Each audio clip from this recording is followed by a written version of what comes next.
So, una nyong gagawin is, pag nakapasok na kayo dito sa interface niya, is hanapin mo yung template.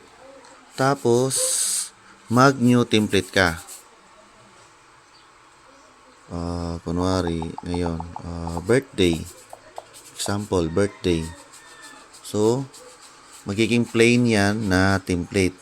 So, paano mag-add ng image is, punta ka lang dito, tap mo lang yan. Tapos, hanapin mo yung na-edit mo na pictures. Kunwari, teka.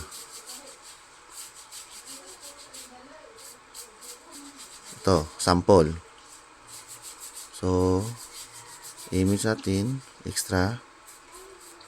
Kunwari ito, yung ginawa mo na image is, itap mo lang yan, tapos open. So, lalabas na yan dito. Tapos, paano maglagay ng mga shots is, punta ka lang dito, photo from both. So, ito, kunwari ito yung number 1, gusto mo na mag-take picture number 1 is, dito mo ilagay. Kung gusto mo naman dito is, pwede mo naman siya dito ilagay.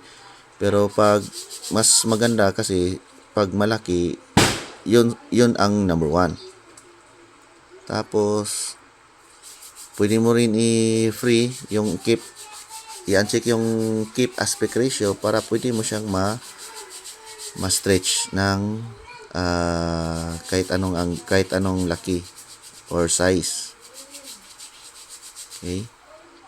Tapos pindot naman sa number 2. Uncheck mo naman. Tapos,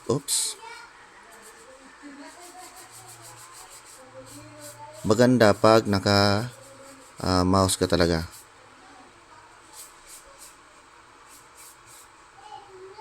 Yun. Pwede mo naman yan i-lock para hindi siya magalaw. Tapos, katapos mo maglagay ng mga boxes is, pwede ka nang magsimula. I-tap mo lang tong open both.